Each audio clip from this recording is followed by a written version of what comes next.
हाय। आज कुछ बताना नहीं है, कुछ पढ़ाना नहीं है। आज कुछ just I have come to make communication with you. Just I have come to deal something, some little things which we miss.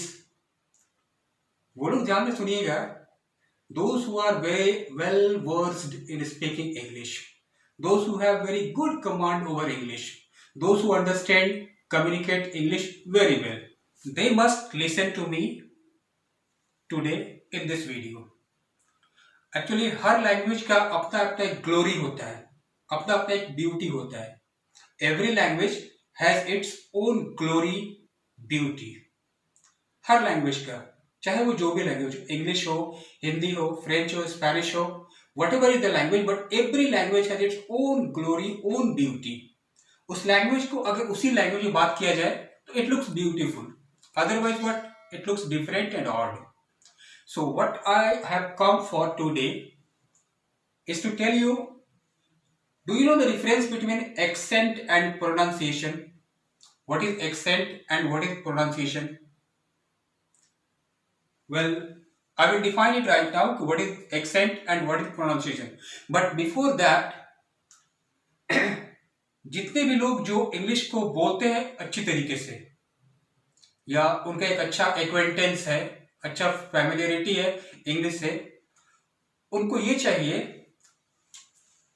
कि सबसे पहले अपने प्रोनाउंसिएशन में, जब वो while they are talking, while they are making communication, while they are talking with anybody, at that time what they should care for.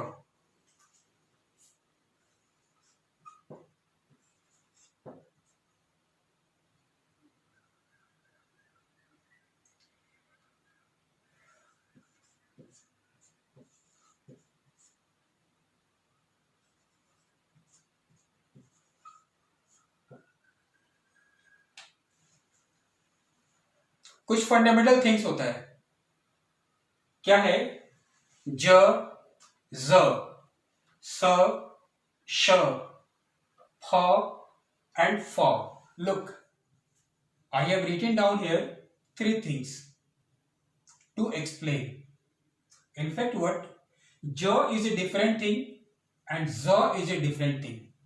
अगर आपको इस वर्ड को पढ़ना हो तो आप इस वर्ड को यूज नहीं कर सकते हैं। You cannot say luxury, it's luxury. Is,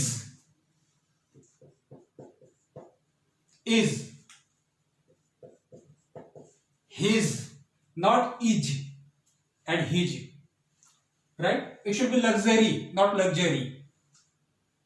shift, it should not be shift, it must be shift. देखिए उच्चारण, ये स एंड ये श, तो इस श को शिफ्ट के रूप में फ एंड फ। You cannot call final, it's called final. तो कुछ फंडामेंटल थिंग्स है जिनके ऊपर यू मस्ट केयर। क्या ना कि beautification and enhancement of English depends upon you. Your English, what you speak, that is your English, and you have to beautify your English in your way. Accent and pronunciation, as I told you that I will define right now what is accent and what is pronunciation. So before that I wanted to focus on these things. What is j and what is z, what is s and what is sh, what is ph and what is f. तो you must have proper commandancy over these things. आपका जो उच्चारण हो कम से कम इन words पर proper निकले, ये पहली चीज। सेकेंड थिंग इज दैट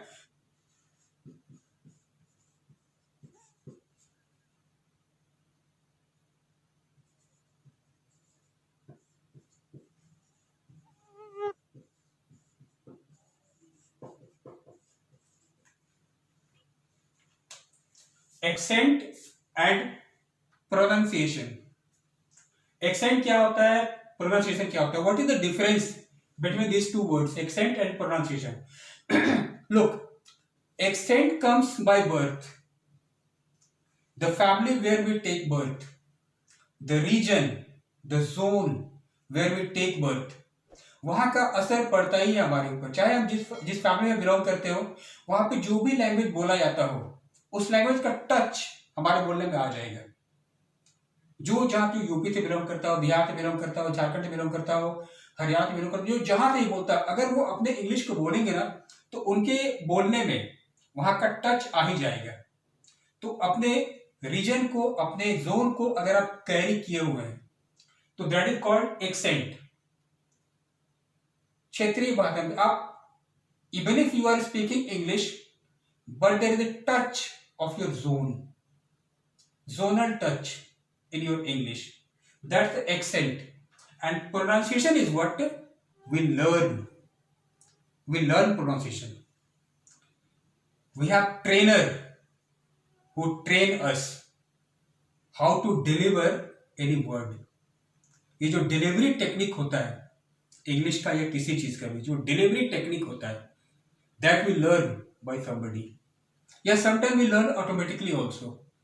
तो प्रोनाउंसिएशन एंड एक्सेंट में डिफरेंस, एक्सेंट बाय बर्थ होता है, हमारे साथ चलता रहता है। बहुत लोग ऐसे होते हैं ना जो बिलोंग करते हो बिहार से, झारखंड से, यूपी से, लेकिन जब वो इंग्लिश बोलना शुरू करते हैं तो ऐसा लगता, या फिर हिंदी ही बोलते हैं, तो ऐसा लगता है ना कि they are completely different. Their English, if you listen to their English, you cannot realize that off screen this person speaks his regional language so fluently and so eloquently that you cannot realize. But when they come to the screen, they speak very fluent. Whatever is the language, if they are delivering English, Hindi, but you cannot find any touch of their region in their English or in their Hindi. So they are very well versed, well expert. They have proper commandancy upon any language. So this is accent and pronunciation. Accent by birth. जिस family में जन्म लेते हैं, the family where we take birth, we listen to our elders, continuously we listen, and that is how we begin to adopt the tone, the way to carry out a word. Third and final thing, what I have come for today is, एक होता है impressive English, right? Impressive English, and the other is plain English. Plain and impressive. एक होता है कि जब आप English बोल रहे हैं तो इट सीम्स कि you are reading English, you are not talking, you are not making communication, you are reading English. It seems like that. किसी का इंग्लिश ऐसा होता है जब वो बोलने लगते हैं तो लगता है कि they are reading, just because it's a plain English. And what is impressive English? That which cast impression onto listener. How do the people get impressed?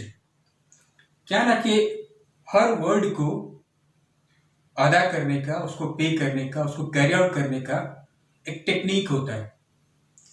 देखिए, एक सेंटेंस हम लिखने जा रहे हैं और इसका इंप्रेशन देखिएगा, चेक आउट द इंप्रेशन, कि किसी वर्ड को फोर्स करके कैसे मीनिंग को बदल दिया जाता है, किसी वर्ड को फोर्स करके पार्टिकुलर किसी वर्ड को टारगेट करके उस पूरे वर्ड के पूरे सेंटेंस के मीनिंग को कैसे बदला जाता है, वो देखिएगा।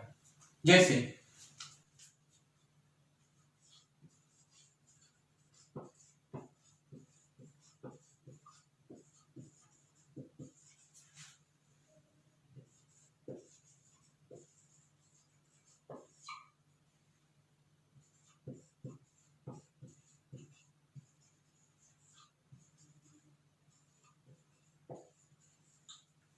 the sentence is, I have never said you have stolen my money. जो इंग्लिश को समझते हैं, जानते हैं, वो इसका मतलब समझ रहे हैं। तो I have never said, मैंने कभी नहीं कहा है कि you have stolen my money, कि तुमने मेरा मनी, मेरा पैसा चोरी किया है, चुराया है। मीनिंग हो गया, बराबर। इसका प्लेन मीनिंग निकल गया कि मैंने कभी नहीं कहा है कि तुमने मेरा पैसा चुराया है। अब देखिए इसका सेंटेंस का मीनिंग कैसे कैसे निकलता है।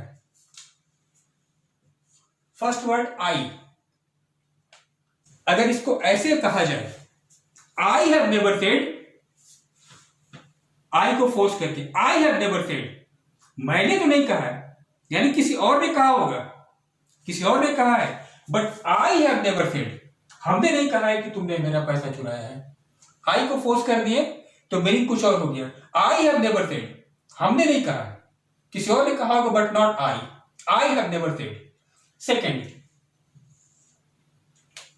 आई हैव नेवर सेड, मैंने कभी नहीं कहा है। समझिएगा बात को, जब नेवर को फोर्स करते हैं, आई हैव नेवर सेड, अब आई को हल्का से निकाल दिए, लेकिन जब इसको मेन बनाना था तो इसको फोर्स किए, आई हैव नेवर सेड। अब इसको बनाना है तो आई हैव नेवर सेड, मैंने कभी नहीं कहा, कभी नहीं कहा। आज की बात नहीं, कल की बात नहीं, आज नहीं, कल नहीं, परसों नहीं, कभी भी नहीं, मैंने कभी नहीं कहा कि तुमने मेरा पैसा चुराया है। Second,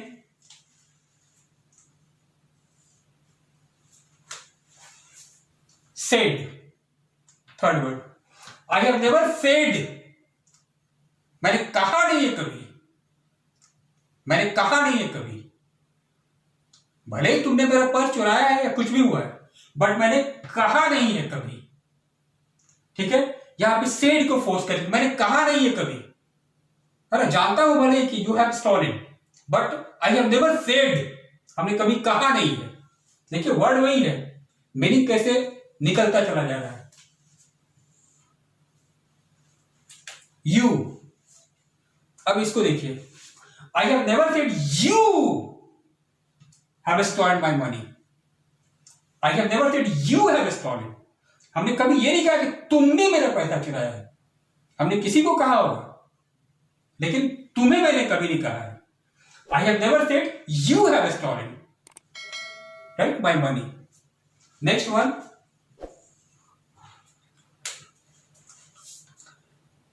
next one, stolen, I have never said you have stolen my money,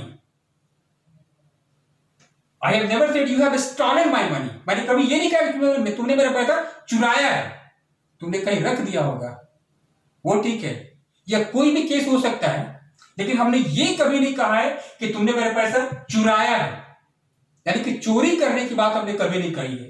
I have never said you have stolen my money, this, another, my, I have never said you have stolen my money, अब my को force करके, I have never said you have stolen my money, हमने कभी ये नहीं कहा है कि तुमने मेरा पैसा चुराया है, तुमने किसी का चुराया होगा, वो अलग बात है, लेकिन कभी हमने ये नहीं कहा कि तुमने मेरा चुराया है। This one, last, money, I have never said you have stolen my money, तुमने कुछ भी चुराया होगा, मेरा कोट, मेरा मोबाइल, मेरा पर्स, कुछ भी चुराया होगा, लेकिन हमने कभी ये नहीं कहा I have never said you have stolen my money, हमने पैसे के बारे में बात कभी नहीं किया, तुमने मेरा पैसा चुराया, पैसे की बात हमने कभी नहीं कहा है। तो इसको खुद से रिपीट करके देख लीजिएगा कि सेंटेंस वही है कि I have never said you have stolen my money, मैंने कभी नहीं कहा है कि तुमने मेरा पैसा चुराया है, लेकिन जब किसी वर्ड को टारगेट करने लगते हैं, टारगेट कर करके बोलते हैं उसको, तो मीनिंग निकलने लगता है। ये होता है impressive English, impressive, there is some impression in it, क्योंकि what you want to say that you have said, जो आप कहना चाहते हैं वही आप कहें, नहीं तो क्या होगा ना कि it will look like you are reading English. अगर plainly if you are saying, क्योंकि कुछ भी जब when you are making communication with anybody, there is some particular and proper word where you hit, where you target. So the target word should be yours, and you should stress over this because you want to focus on this particular thing. That is why this impressive English people must understand. So I have come only to show this कि how you can make a better communication Even if you are a good speaker, no matter, you are well versed, you are okay, you are very fine, you are eloquent to explain whatever is in your mind, you can explain. But in your explanation, there must be feeling. You must feel the sentence. You don't only, sorry, you must not only pronounce the word. You must feel. That feeling must be in your English. Again, if you are speaking English with your feeling, it will be impressive. But feelingless English, feelingless, no feeling. Just plainly you are reading English. You are speaking as if you are reading. So that's not impressive. It is only for those people who understand English well and those who make better communication, read well, understand well, communicate well. It's for them only.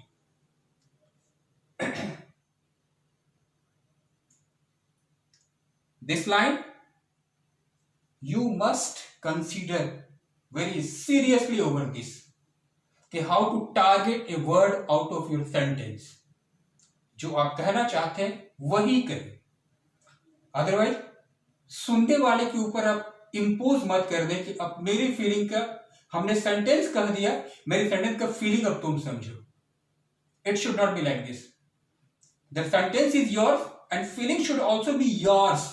ऐसा नहीं कि हमने sentence deliver कर दिया और feeling को अब आपको समझना है.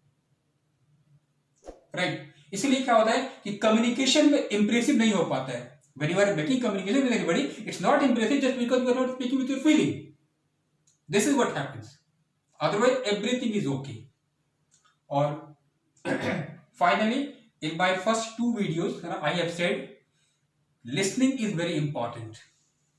Listening is very important. Listen English. Listen. The new fresher, the beginners, those who don't understand English, don't speak English, they are learning. They must listen first. Why? Do you know why you have given this 2 years to listen more? Think about this.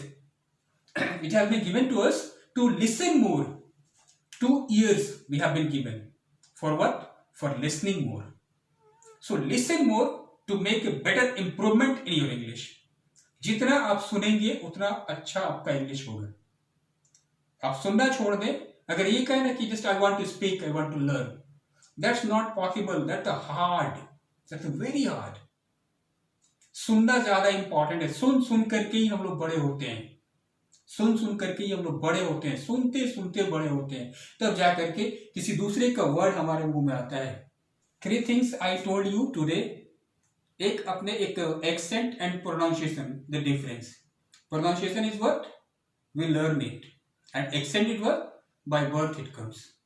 The family where we take birth, accent we begin to learn automatically. In that way speak, in that way we walk. As our elders speak in the family, the same thing we also learn. But later on, when we get matured, when we get maturity, then what? We bring improvement in ourselves. So that pronunciation we learn. We bring the technique of pronunciation in us by listening experts. So first thing, accent and pronunciation. And the second thing, what I told you, the differences. अपने English की beautification के लिए देखिए, English को भी बहुत लोग English बोलते हैं, पर ये जो वर्ड है ना, इससे खत्म करते हैं. बल्कि it should be finished with this word. Sure, it should be English. It should be English. तो स, श, ज, z, फ and फ, ये differences that you must check out in yourself. And the third thing, targeting a word, hitting a word. That tendency, that technique you must have. जो आप बोलना चाहते हैं आप वही बोलें. जिस चीज को आप स्ट्रेस करके बोलना चाहते हैं उसी चीज को बोले. तो वो that tendency, that technique you will learn. As I explain you this line कि I have never said you have stolen my money. इसको रीडिंग कर दीजिएगा तो रीडिंग हो जाएगा. किसी से बात करते समय आप ऐसे बोल दीजिए तो ये बात करना हो जाएगा, जस्ट रीडिंग हो जाएगी. लेकिन इसमें अगर फीलिंग डाल दिया जाए, ये के साथ निकल जा रहा है. 1 2 3 4 5 6 7, इस 7 तरह का सेंस दे रहा है. बस इतने ही के लिए हम आ जाए थे। बाकी मिलते हैं नेक्स्ट वीडियो में। Thank you.